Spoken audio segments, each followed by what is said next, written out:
તારીખ 18 જૂન 2026ના રોજ રાજકોટના સાપરમાં રાજવી પરિવાર જીતેન્દ્રસિંહ જાડેજાને ત્યાં 2 કરોડ અને 47 લાખ રૂપિયાની લૂંટ એટલે કે જે ધાડની જે છે તે ઘટના બની હતી અને તેમાં 2 કરોડ 47 લાખ રોકડ અને સોનાના દાગીના ચોરી અને આખી જે ટોળકી છે તે ફરાર થઈ ગઈ હતી। અગાઉ પણ 3 આરોપી જે છે તે પોલીસે ઝડપી પાડ્યા હતા। જે રાજકોટ રેન્જ આઈજી છે નિલિત રાય તેમના માર્ગદર્શન હેઠળ 3 આરોપીઓ ઝડપાયા હતા અને આજે રાજકોટ ગ્રામ્ય પોલીસ છે તેમને વધુ સફળતા મળી છે અને વધુ 4 આરોપીઓ ઝડપાયા છે। આ 4 આરોપીઓ કોણ છે અને આ જે આખી જે ઘટનાને અંજામ આપ્યો હતો તેમાં તેમનો શું રોલ છે તેમને લઈને પોલીસે શું ખુલાસા કર્યા છે તે જાણવાના છીએ। પરંતુ સૌથી મહત્વની વાત એ છે કે જે 18 જૂને આ જે ઘટનાને અંજામ આપવામાં આવ્યો છે તે 17 જૂને ધાડનો પ્લાન બનાવવામાં આવ્યો હતો, પરંતુ કાળી ચકલી રસ્તામાં જે ધાડ કરવા આવતા હતા તે આરોપીઓને આવી જતા આખી આ ઘટના જે છે તેમને અંજામ 18 તારીખે આપ્યો અને પ્લાન 18 તારીખના રોજ ઘડવામાં આવ્યો। સમગ્ર મામલે જે રાજકોટ એસપી વિજયસિંહ ગુર્જર છે તેમણે શું ખુલાસા કર્યા અને જે આરોપીઓ ઝડપાયા છે તે મુખ્ય બાતમીદાર હોવાનું પણ સામે આવ્યું છે। કેવી રીતે આખો પ્લાન ઘડવામાં આવ્યો અને કોણ કોણ હજુ સામેલ છે અને કેટલા આરોપી હજી પકડવાના બાકી છે અને કેટલી રકમ જે છે તે અત્યારે કબજે કરવામાં આવી છે, આવો જાણીએ। રાજકોટ ગ્રામ્ય જિલ્લાના સાપર પોલીસ સ્ટેશન વિસ્તારમાં સાપર ગામમાં 19 અને 20 જૂનની રાત્રિમાં એક લૂંટ થઈ હતી, જેમાં 6 લોકો જે જાડેજા પરિવાર છે એના ઘરમાં ઘૂસીને જાનથી મારી નાખવાની ધમકી આપીને ઘરમાંથી 2.47 CR જેટલા કેશ અને અમુક ઘરેણાંની લૂંટ કરી હતી। આ તપાસમાં પહેલાં પણ અમુક આરોપીઓ અટક થયેલા છે અને આજ 4 આરોપીઓને એમાંથી અટક કરવામાં આવ્યા છે।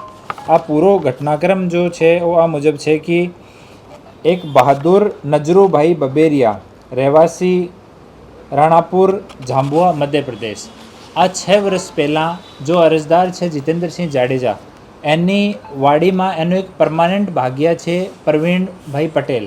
પ્રવીણભાઈ પટેલના ફાધર અને ગ્રાન્ડફાધર એ પણ આ જીતેન્દ્રસિંહ જાડેજાના પરિવારના ભાગ્યા હતા, પરમાનન્ટ એની સાથે ખેતીમાં કામ કરે છે। તો પ્રવીણભાઈ આ બહાદુરને પેટા ભાગ્યા તરીકે રાખ્યા હતા। તો 1 વર્ષ સુધી આ બહાદુર અહીંયા કામ કર્યો, પછી અહીંયાથી બહાદુર મધ્યપ્રદેશ જતો રહ્યો।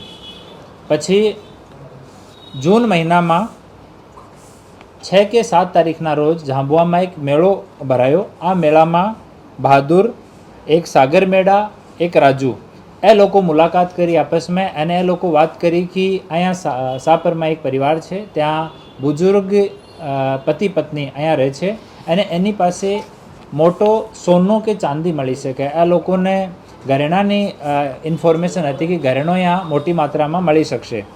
પછી એ લોકો આ વાત જો છે નિલેશ અને પપ્પુ મચ્છાર સાથે કરી। એ તમામ લોકો છે એ અહીંયા ભાગ્યાનું કામ કરે છે, મજૂરીનું કામ કરે છે, છૂટક મજૂરીવાળા કામ કરવાવાળા લોકો છે। પપ્પુ મચ્છાર જે છે એ વિજન માવી સાથે એક વખત જેલમાં રહીને આવી ચૂક્યો છે। વિજન માવી આજ હાલ પકડાયો છે। તો પપ્પુ મચ્છારે આ વાત વિજન માવી સાથે કરી કે ભાઈ આમ એક મોટો કામ થઈ શકે આમ છે, તો તમે લોકો કરી શકો પણ અમારે હિસ્સેદારી આપવી પડશે। વિજન માવી આ લોકોને કીધું કે ભાઈ તમે પહેલાં સર્વે કરો, તમે વેરીફાઈ કરીને પછી અમને કન્ફર્મ કરીને કહેજો। તો 15મી તારીખ જૂનમાં 15મી તારીખના રોજ એ લોકો બહાદુર, સાગર મેડા, રાજુ, નિલેશ અને પપ્પુ એ 5 લોકો 15મી તારીખના રોજમાં તુફાન ગાડીમાં સવાર થઈને અહીંયા આવ્યા અને અહીંયા એ લોકો પૂરો 3 દિવસ સુધી 15, 16, 17 3 દિવસ સુધી સાપરની ગામની આજુબાજુના CCTVની, પોલીસ સ્ટેશનની લોકેશનની, આના ઘરની, અહીંયાથી કઈ રીતે ખેતરમાંથી નીકળી શકાય, ક્યાં જઈ શકાય, બસ ક્યાંથી મળશે, વાહન ક્યાંથી ચોરાવાના, આ બધી વસ્તુઓનો એ લોકો 3 દિવસ સુધી એ લોકો અહીંયા રેકી કરી।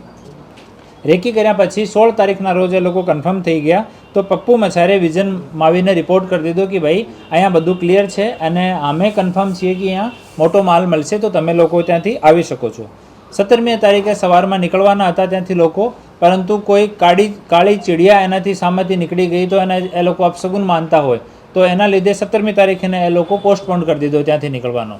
પછી 18 તારીખના રોજ સવારમાં એ લોકો 6 લોકો એ જો વિજન માવીની ટીમના લોકો છે જેનું નામ હું આગે કહીશ, અને 2 લોકો ગાડીવાળા દિનેશ અને શેતાન એ બંને દાહોદના રહેવાસી છે, બાકી 6 લોકો જાંબુઆના રહેવાસી છે। એ 8 લોકો ત્યાંથી નીકળ્યા। દિનેશને પૂરા રસ્તાની ખબર હતી ક્યાં ક્યાં CCTVમાં નહીં આવશે, ક્યાં ગાડી આપણે ટોલથી પસાર નહીં થાય ગાડી, તો આમ એ લોકો ત્યાંથી નીકળીને અને ધંધુકા વડોદરા પછી ધંધુકા આવ્યા, ધંધુકા પછી જસદણવાળો રૂટ લીધો, જસદણ વિછિયા થઈને ગોંડલ ગયા, ગોંડલથી થઈને સાપર આવ્યા.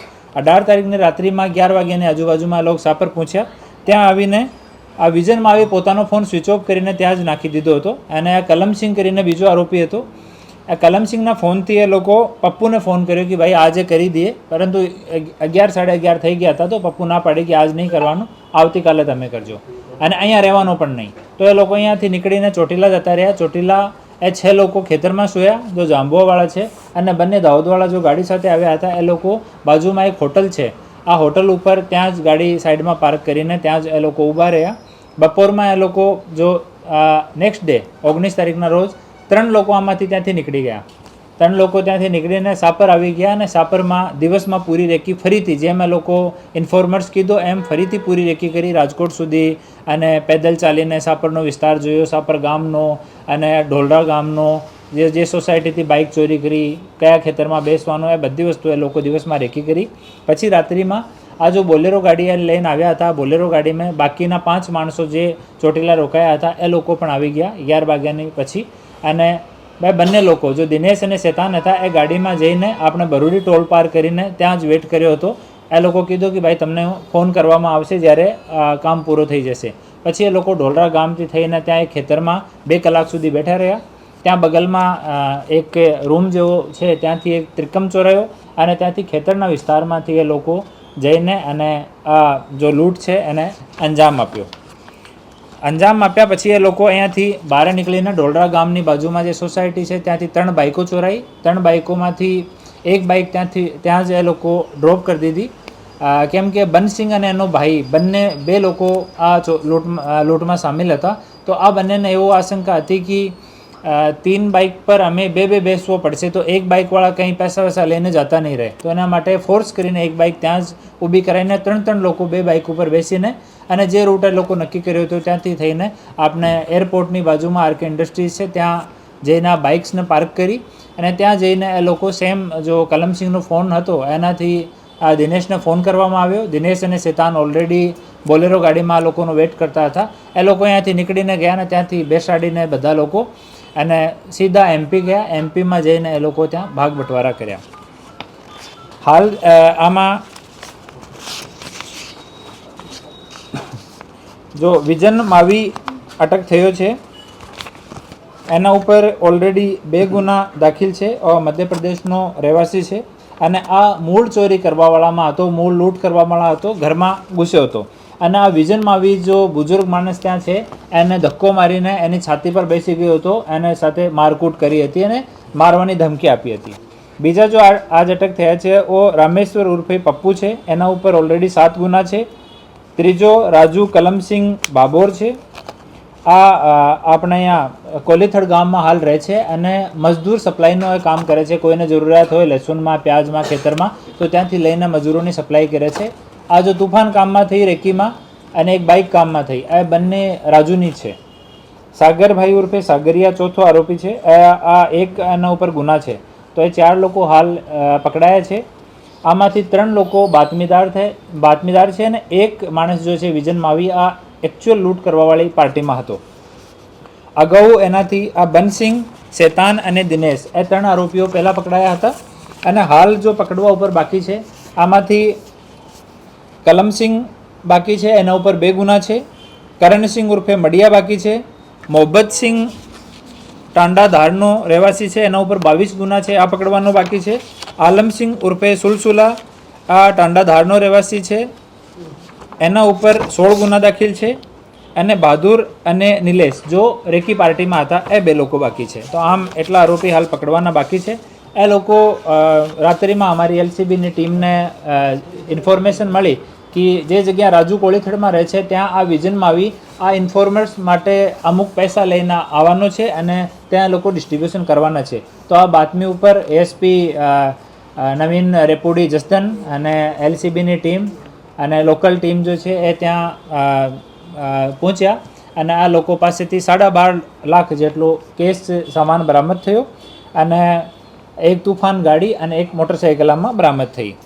આ પૂરા ઇન્વેસ્ટિગેશન જો છે ડીજી સાહેબ કન્ટિન્યુ આમાં નિર્દેશ આપે છે ગુજરાત રાજ્યના ડીજીપી શ્રી અને રાજકોટ રેન્જના માનનીય ડીઆઈજી સાહેબ નિલિપ્ત રાય સાહેબ કન્ટિન્યુ માર્ગદર્શન કરે છે.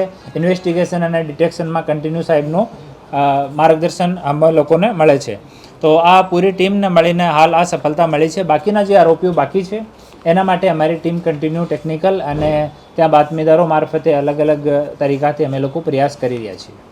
તો રાજકોટ એસપી વિજયસિંહ ગુર્જરના જણાવ્યા અનુસાર 4 જેટલા આરોપીઓની હાલ ધરપકડ કરી લેવામાં આવી છે અને 12 લાખથી વધુનો મુદ્દામાલ એટલે કે જે રોકડ જે છે તે કબજે કરવામાં આવી છે અને હજુ પણ અન્ય જે મુખ્ય સૂત્રધાર અને આરોપીઓ જે ફરાર છે તેમની અત્યારે શોધખોળ મધ્યપ્રદેશમાં ચાલી રહી છે. ટેકનિકલ સર્વેલન્સનો આધારે અત્યારે તેમની ધરપકડ માટે અલગ અલગ ટીમો બનાવવામાં આવી છે અને સતત જે આખો આ કેસ છે તેમની અંદર રાજ્યના ડીજી અને રાજકોટ રેન્જ આઈજી નિલિપ્ત રાય જે છે તેઓ પણ સતત આની અંદર અત્યારે નજર રાખી રહ્યા છે અને આગામી દિવસોની અંદર એટલે કે જે મુખ્ય આરોપીઓ જે છે તે ટૂંક સમયમાં પકડાય તેવી પણ અત્યારે શંકા વ્યક્ત કરવામાં આવી છે. ત્યારે હાલ 4 આરોપીઓની ધરપકડ કરવામાં આવી છે જેના અલગ અલગ રોલ છે કે જેમાં તેમણે બાતમી એટલે કે જે જીતેન્દ્રસિંહ જાડેજા છે કે જેમની ઘરે આખી દાળની ઘટના બની હતી ત્યાં તેમનો જે જમીન ખેડનાર છે તેમના ભાગ્યા તરીકે આરોપીઓ કામ કરતા હતા અને તેને આખી ટિપ્સ આપી હતી અને આખી આ મામલો છે તેમને અંજામ આપ્યો હતો.